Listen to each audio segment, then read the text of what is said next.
I sat in the back row of the church for the entire funeral service, having slipped in unnoticed at the very beginning. I really didn't want to meet the family of the deceased at a wake and tell them that their deceased was a good person, especially because he wasn't. In fact, he was a son of a bitch and a scoundrel, and I, unlike many, was glad of his death. I only hoped that the last hours of his life were filled with physical pain to match the emotional pain he caused me years ago. The pastor stopped talking monotonously, and the service finally ended. The coffin was carried through the sanctuary to the main entrance, where it was to be loaded into a hearse. Relatives followed him, led by a widow. She was crying again. I don't know why, but when she approached the last row, she looked at me as if something was attracting her, as I had been smiling all morning. When she first looked at me, the widow looked shocked, probably because anyone could smile at her husband's funeral. But then I saw recognition appear in her eyes, and her expression of shock turned to rage. I continued to look at her without blinking until she finally turned away and walked towards the exit of the church. Her mother, who was following her, recognized me almost immediately, blushed deeply, and quickly looked straight ahead. At least someone in the family felt guilty for what happened. Today, I saw these women for the first time in more than 5 years. My anger has not subsided one iota. I found myself hoping that my ex-wife would die before me so that I could go to her funeral. More than 6 years ago, she and I were a great couple. We were married for 10 wonderful years. She was a respected lawyer working for one of the best firms on our East Coast, and I was the most successful real estate developer in our state, earning more than the illustrious Tracy Conroy. And then the deceased, still alive then, decided to destroy my life. Although, to be honest, I think he wasn't out to ruin my life. I just ended up being collateral damage in his quest to get my wife back. He didn't care that anyone got in his way. Tracy and another young lawyer came to an exhibition of a group of emerging artists.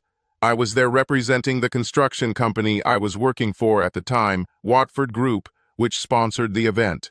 I was 24 years old, I made good money, I was in good shape and didn't look too bad, and I used all this to my advantage, building up a reputation as a ladies' man.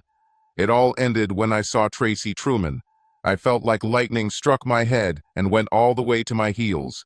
She was gorgeous.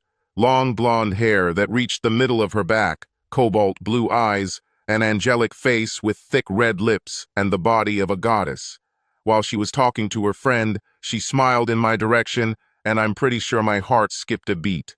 I grabbed 2 glasses of Chablis and a shot of Don Julio tequila from the bar, walked up to the couple and introduced myself. I apologized for my impudence, but they both accepted glasses of wine when I offered them. We chatted for a few minutes and then began to look around the exhibition, looking at the paintings. I learned that Tracy and Lenore Gold were roommates and friends, and both were better at art than I was. But I'm a quick learner, and I think they were impressed that I not only stayed on level, but also contributed something to the conversation. I had a wonderful evening in the company of both women, but from the very beginning I had my sights set on Tracy, and before we broke up that night I asked for and received her phone number. I acted calmly and didn't call for about a week to ask her out for dinner, but she acted even calmer and turned me down. She actually turned me down 6 times before she finally agreed, and I think she only agreed to get me to stop asking. If she expected me to give up, she was going to learn a lesson. We had a great time, or at least I thought we did. We went to a great steakhouse and then to a nightclub. I don't Savian Glover, but I can hold my own on the dance floor, and I know I was better than her. But at the end of the night, I only received a polite handshake when I walked her to the apartment door, and she declined a second date. Broken, certainly. I decided to play a timed game and didn't call her for another 2 weeks. This time, she accepted my invitation to a string quartet concert and late dinner. At the end of the night, I received a kiss, and she accepted the invitation for the next week. We continued this chaste, tentative relationship for the next 6 months. I was head over heels in love with the Tracy she let me know, but I knew she was hiding something. I hoped that the reason she wasn't showing emotion was because she didn't feel the same spark as me and was trying to be gentle. Apparently, she wasn't going to tell me, so I had to make up my mind. I didn't ask her out the following week, so on Wednesday of that week, I called the law firm and left her a message that we needed to talk. They called me back within 10 minutes. "Jimmy, did something happen? You sounded so serious," she said. "Tracy, we really need to talk. Let's meet at my house at 8 today." "Okay, Jimmy, at your house at 8. Even though we had been dating for over 6 months, Tracy had only been to my house a few times, and when she was there, she didn't seem comfortable. But we needed to be in a quiet place with no distractions because I needed to know if our relationship had a future. Tracy was on time in jeans and a sweatshirt, looking very nervous. I invited her in and asked if she wanted something to drink, which she declined. I led her into the living room, sat her down on the sofa, and sat opposite her, about 2 feet away. "I don't have to know everything, but I need to know enough to know if we have a chance to continue," I told her. "I love you more and more every time we meet, but I'm not sure if you feel the same." Tracy burst into tears at that moment, and I leaned over and hugged her. She cried for several minutes before she stood up and looked me in the eyes. "Jim, the relationship before ours ended badly for me, and frankly, I was afraid to get into another," she said. "I guess it's time to move on because you've shown me that you're not like him. And honestly, I think I might be falling in love with you." I felt like my heart was going to pound out of my chest, and I'm pretty sure I heard angels singing in the distance. I knew I would marry this woman. 3 months later, she brought me home to meet my parents and the rest of the family, and that weekend I proposed and gave her a diamond ring. She said yes without hesitation, and I was over the moon, which helped me overcome the feeling that something was wrong. Tracy's parents seemed nice enough, but not very warm towards me, which I chalked up to the fact that we had just met. Her older sister Leslie, on the other hand, seemed like an ally to me, and she and her husband, Stephen, welcomed me with open arms. Tracy's parents lived in a slightly smaller city on the East Coast, 2 hours away, close enough that we could easily visit them, but not so close that we were too close. Since the wedding was to take place at Tracy's parents' church, she and her mother spent a lot of time planning everything together, and Tracy often went home for the entire weekend. Sometimes I went with her, but more often than not I felt like I was in the way, so I went to Les and Steve, who lived about 15 minutes away, to hang out and have a beer. With the exception of the sudden death of my father-in-law Mel at 68 from a heart attack about 5 years after our wedding, our life was virtually perfect. Yes, we had our problems like all couples, but mostly it was too good to be true. Yes, sometimes our jobs made it difficult to spend much time together, but Tracy was quickly becoming a sought-after lawyer in our city, and I was at the top of the construction business. The only thing we were missing was children, although we tried, but apparently not everyone is lucky. And then came her mother's 70th birthday. Tracy and Les had been secretly planning the party, and when Alva arrived at Les and Steve's expecting a quiet family dinner, she was in for a surprise. 50 friends and family who had come to wish her a happy birthday. People came and went all day. I was talking to Steve at the side of the living room when I heard Tracy make a little squeal at the front door. When I turned around to see what had happened, I saw her jump on the neck of a man about our age. He caught her easily, and they hugged tightly. I didn't think much of it, thinking it was an old family friend who had come to congratulate Alva, but I noticed that when I caught Alva's eye, she blushed. Or so it seemed to me. I wanted to continue talking to Steve, but he had already walked away, so I went to the bar for another bottle of beer. I'm not a jealous person, but several times when I looked in Tracy's direction, she seemed engrossed in conversation with that man. She constantly touched his arm, and at one point he put his arm around her shoulders. At this point, I headed towards my wife, but I was distracted by Alva, who asked me to come and meet my third cousin or someone else. I never got to Tracy, and soon she and the man disappeared from my sight. With everything going on, I hadn't seen Tracy for about an hour, so I went looking for her. I found her and her friend, his hand still on her shoulder, talking to another couple I didn't know. Perhaps it was my imagination, but it seemed to me that the conversation became quieter as I approached. I walked up behind Tracy and her friend and, without making a big deal out of it, removed his hand from her shoulder. He started to move towards me, but Tracy deftly stepped between us, doing it almost naturally. Jason Bettendorf, Beth, let me introduce you to my dear husband, Jim Conroy. Jim, Jason, and I have known each other since the 4th grade, when his parents moved to our area. Jason, Jim and I have been married for 10 wonderful years, she said, pointing to the rings on her fingers. Although I wasn't happy with his attitude, I wasn't going to make a scene at my mother-in-law's 70th birthday. I shook his hand firmly, smiled slightly, and then walked back to the bar. As I turned, I caught Tracy's eyebrows raised.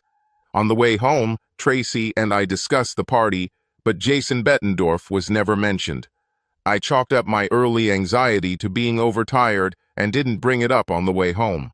2 weeks after the party, Tracy told me that she was going to spend more time at her mother's every few weeks, arriving on Saturday morning and staying until mid-afternoon on Sunday because she missed her and knew Alva wouldn't be with us forever.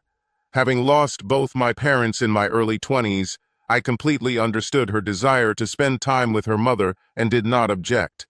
Sometimes I went with her, but more often she went alone. When she was away alone, we usually spent a wild night on Friday to make up for each other's weekend absences. 6 months after the party, I received a call from Lisa at All About Flooring, who was looking for Tracy. Tracy was ordering new tiles for her kitchen, and Lisa wanted to ask her a few questions. Since it was not my project, I did not know the details to answer her. I've called her cell phone several times, but it goes straight to voicemail like she turned it off, Lisa said. That's impossible. She always has her phone on unless we're completely disconnected from everything, like on vacation, I answered. I'll call her or find her and ask her to call you back. Her phone was actually off when I tried to call, so I called Alva's home number and asked for Tracy. Why don't you call her on her cell phone? Alva asked sharply. I tried, but the phone is off, I replied. Can you call her? She's not at home right now. She went for a walk, Alva stammered. Let me give her a message. I knew Alva was trying to cover for Tracy, but she was a bad liar. Just ask her to call me back when she gets back, okay? My sixth sense did not let me down.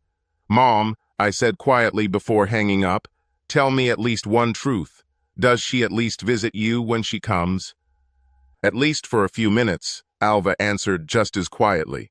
Tracy finally called me back an hour later from her cell phone. Sorry, honey, I was charging my phone. I was walking around my mom's neighborhood stretching my legs when you called. What happened? We have to give her credit. She was damn calm, and, not knowing that Alva couldn't lie, she thought she was continuing to play her game. My heart was breaking, but I kept it to myself and told her to call Lisa back about the tiles. Okay, honey, I'll do it. Thank you. We have to run.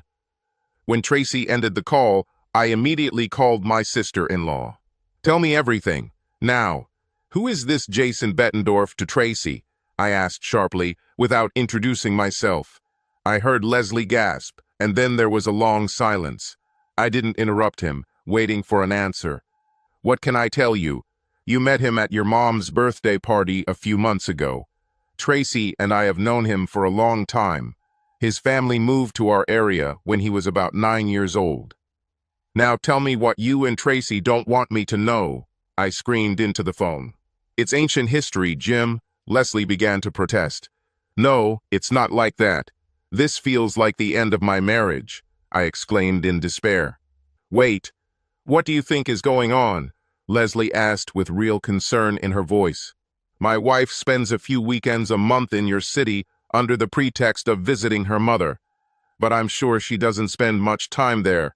Now, who is this guy? This is the guy who almost ruined Tracy. I thought she already told you, Leslie began. She didn't tell me much about her past love, and I thought it was none of my business. I didn't tell her about mine either. Jimmy, I think Tracy fell in love with Bat from the moment he moved into our street. He was a year older than me and a year younger than her, and I think she practically followed him around like a puppy, almost from the beginning. They dated all through high school, and our families were always close. I think everyone just assumed they'd get married right after she graduated from college. Since he was a year older, he graduated a year before her, and she would have had to go to law school for 2 more years. But right before her last year of college, Beth had simply disappeared for a few weeks. Both families were shocked and did everything they could to find him. But 2 weeks later, he simply returned. Without explanation, with his wife in tow. Tracy, more than anyone, was simply devastated. I think she cried for 2 weeks straight before she went back to Cornell for her senior year. I don't think she dated anyone until you came along 3 years later. Jimmy, there has to be some logical explanation for all of this. She loves you completely, and I can't imagine her going back to that bastard. I thanked Leslie for her honesty. I also asked her not to tell Tracy anything.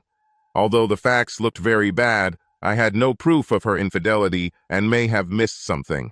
I knew it was stupid to hope, but I had to give her a chance, no matter how small it was. Tracy returned home late Sunday night as usual, serenely saying hi and heading upstairs to take a shower. I used to laugh at her, wash away the road dust line, but now that I was pretty sure it was the smell of sex and not dust, I didn't respond as usual. As a top lawyer, Tracy was good at reading people, and I'm sure she sensed something was wrong between us. She immediately came up to me and kissed me when she came back downstairs, but then somehow drifted to the other side of the room and started reading the Sunday newspaper. She was usually talkative when she came downstairs, but today it seemed like there was a little less air in the room than usual. She mentioned that she would call Lisa about the tiles in the kitchen and quickly apologized that the phone was off when I tried to call her. The next week the house was quiet. There was almost no talking between us. I'm sure Tracy saw that I was out of my element, but she never made an attempt to initiate anything that could solve the problem. I wasn't sure if she thought I was that stupid or if she just didn't want to start something that would lead to a divorce. The first thing I did on Monday morning was to call my lawyer and ask him to prepare the divorce papers. For 10 years, Tracy was my soul, the light of my life. It was as if they stuck a knife into my heart and twisted it. Tracy didn't go to her mom for the next 3 weeks, but she couldn't hold out for a month. She told me she missed her mom a lot and had planned a trip for the coming weekend. I muttered in response and sent the address to the detective. We also agreed to meet at my office on Monday morning. I didn't have to call her that weekend, so it was business as usual when she returned on Sunday night. First, she took a shower and then came up to me with a kiss. She was chatty again, talking about her visit to Alva and what happened over the weekend. Now that I knew it was all rehearsed, I pretended to be interested and even asked a few questions. It took her by surprise, but being a good lawyer, she handled it quite well. Unfortunately for me, the meeting with the private investigator went exactly as I expected. Yes, she slept with Jason Battendorf most of the weekend, spending about an hour at Alva's early Saturday before heading to Jason's apartment. I don't know how, but the detective somehow got into Jason's apartment and installed a series of hidden cameras with audio recordings. He also took some photographs. I watched enough videos to hear them talk as if they were in high school again. Then I looked at the photos. Apparently, during these 10 years, I simply held his place. I probably sat there staring at those photos for about 2 minutes, with tears in my eyes, until my detective brought me out of my stupor. "I'll give you time to digest this, Mr. Conroy. I'll come out myself," he said. I felt like I had been punched in the stomach. I lurched toward my private bathroom, leaned over the toilet, and puked up last night's dinner, and maybe lunch too. It was an epic vomit. Although I expected it to hurt, I was not prepared for how to handle it. My life as I knew it ceased to exist. But no matter how devastated I was, it was hard to stop loving someone, no matter how angry and hurt I was.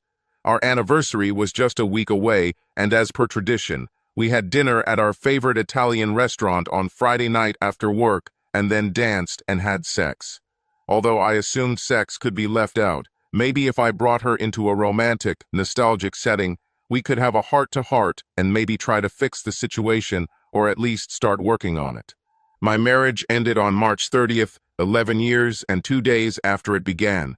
We booked a table for 7 p.m. at Maricelli for the Friday night after our anniversary. I stopped at a local flower shop and bought a dozen red roses and arrived at the restaurant at 6:55 p.m. The hostess sat me down and I ordered a bottle of champagne. 7 hours have passed. I ordered an appetizer at 7:30 p.m. 8 hours have passed. I handed over my table at 8:15 p.m., leaving the waiter a generous tip and moving to the bar. At 21 as I called her, but the phone was switched off as it went straight to voicemail. At 10 p.m. I asked the bartender to call me a taxi as I had too much to drink to drive safely. I tipped him generously and got into a taxi for the longest ride home I've ever made. My house was dark when I arrived. I haven't heard a word from Tracy all weekend. I didn't try to call her anymore. I just sat in the house and drank, finishing off a bottle of Monkey Shoulder Scotch on Saturday and a bottle of Angel's Envy rye whiskey on Sunday. At approximately 4 p.m., she returned, bag in hand, quickly announcing that she was going to take a shower to wash off the travel dust. I got up from the couch and walked over to her before she could react. "Did you go to your mom's a little earlier this weekend?" I hissed angrily when she began to back away. I know my breath smelled like rye whiskey and whatever I found in the fridge for lunch. She turned and walked into the living room to give herself some space. Then she noticed it, although I think she felt it first. It was a box of Maricelli food that I placed on her favorite low table opposite the sofa. The box was still closed, but it had been there for almost 2 days and smelled rather unpleasant. Next to her lay withered roses. She looked dumbfounded. There was understanding in her eyes. Mom had a problem that needed to be solved. She began, but I raised both hands to stop her. I've never been this close to hitting a woman before. Instead, I reached for the folder next to the roses, opened it, and scattered photographs of her and Beta. "You're a liar, a traitor," I hissed. "He almost destroyed you, and now you let him destroy us. I loved you with everything I had, and I thought you loved me the same, but now I understand that you loved him more. You left us for him. You stupid bitch." Tracy looked scared and shocked. I've never spoken to her like that before. I think she was afraid that I might hit her. I love you, Jimmy," she finally screamed. "I love you both. I'm sorry. He was my first." "And he's still first," I interrupted. "Go to him. I won't stand in your way.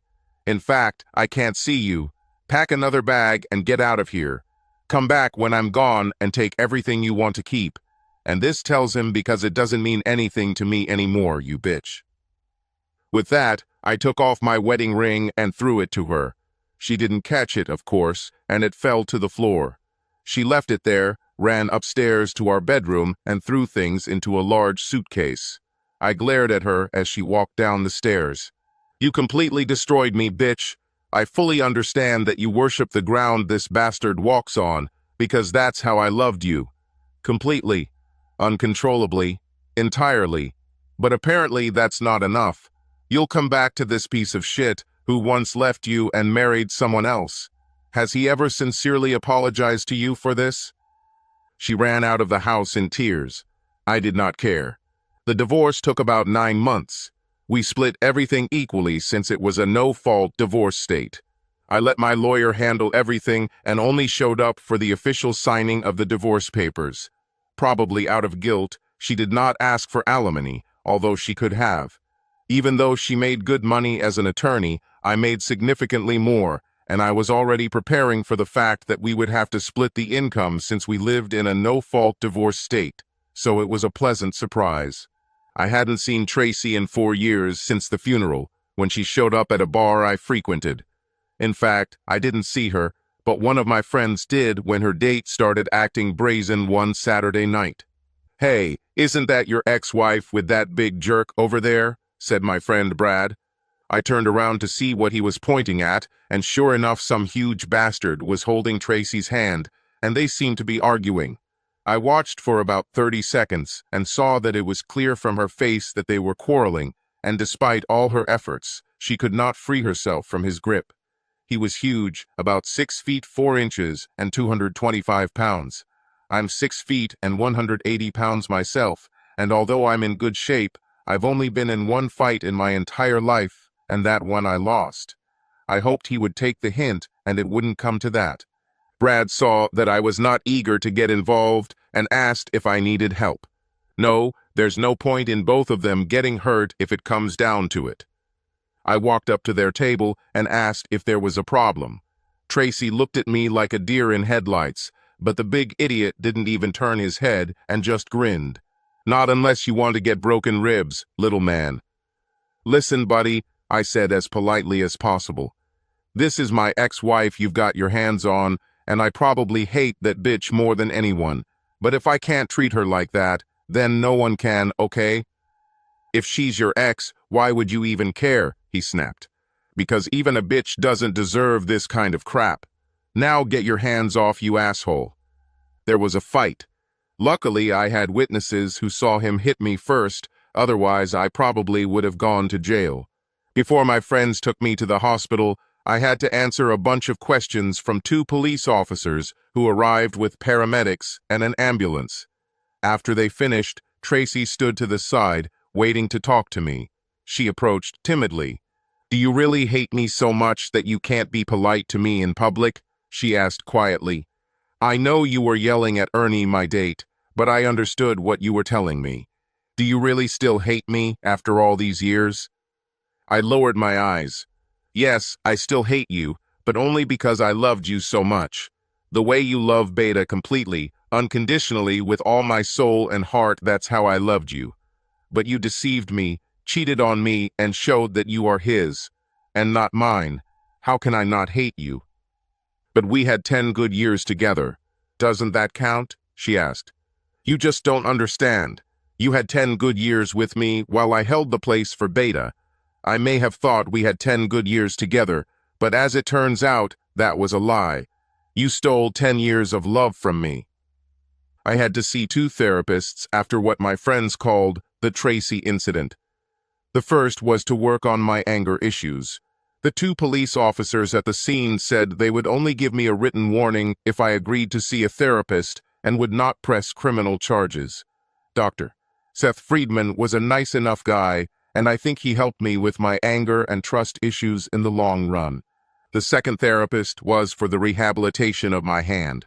Although surgery was not required, the 2 fractures took long enough to heal that my doctor thought physical therapy would be helpful, and who am I to argue? So I started working with Lucy Yamaguchi, a therapist at the hospital, twice a week.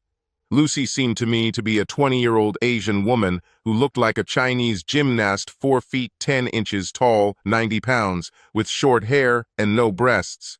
She was far from my type, but that was fine with me because after my divorce, I wasn't really looking for a partner, remember? I had trust issues.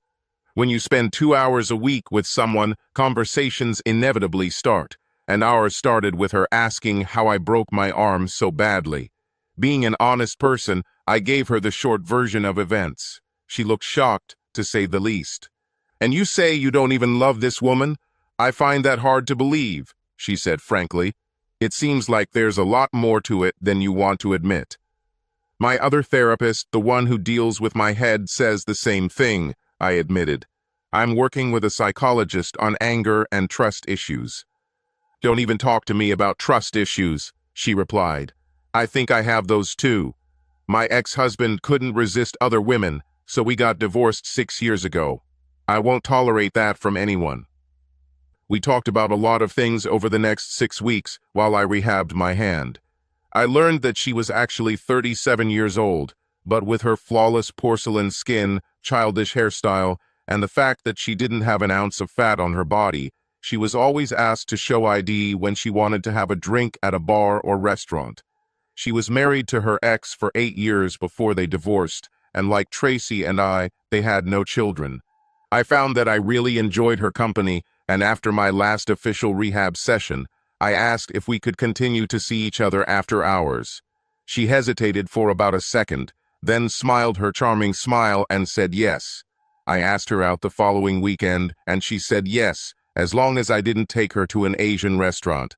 I guess I was a little surprised by her comment because she got a mischievous glint in her eye and clicked her tongue and said, "Gotcha, handsome." The game has begun, I thought to myself. Lucy and I had been dating for almost 6 months before we got intimate for the first time, and it was only because she was disappointed with how slowly I was moving. She made some sarcastic comment, and I leaned over to her in a restaurant and gave her a kiss on the lips. "Okay, honey, am I missing something? You don't like me. You're killing me," she said. I faltered. I stuttered. "Honestly, this will sound stupid, but you look too young, and I look all 45 years old. I get a lot of strange looks when we go somewhere." "So now you've added shame to the anger and trust issues," she answered. "Be a man, Jimmy. To quote Meg Ryan from Top Gun, take me to bed or lose me forever." I called our waitress, gave her $150 for the bill for about $85, and we left. Before I met Tracy, I was pretty good with women, but not so successful after my divorce, again due to trust issues. But with this charming girl putting me on the clock, I realized it was time to act. I brought her to my home, and we spent that night together. After the shower, I made us breakfast. I'm a pretty good cook, and I think she was impressed. We talked a little while eating, just smiling at each other often, as if they knew a joke that no one else knew. Sometimes silence needs to be filled. This one was good on its own. And then I saw it, that same look. The same look that Tracy once gave Beta, and who told me that he was the first in her heart, and I would never be. But this time it was Lucy's gaze, and it was directed at me. She put a piece of food in her mouth, chewed quietly, and just looked at me with the most sincere love in her eyes that I had ever seen. I did the only thing I could. I took her hand and asked if she wanted to be with me for the rest of her life. "Wait, what?" she replied, almost choking on her food. "I know last night was special for me too, but isn't this going too fast? What happened to your trust issues?" "Last night was special for me, but that's not the point. Let's just say you passed the breakfast test with flying colors," I said. "You're serious, aren't you?" she asked, looking me straight in the eyes. "I've never been more serious in my life," I replied.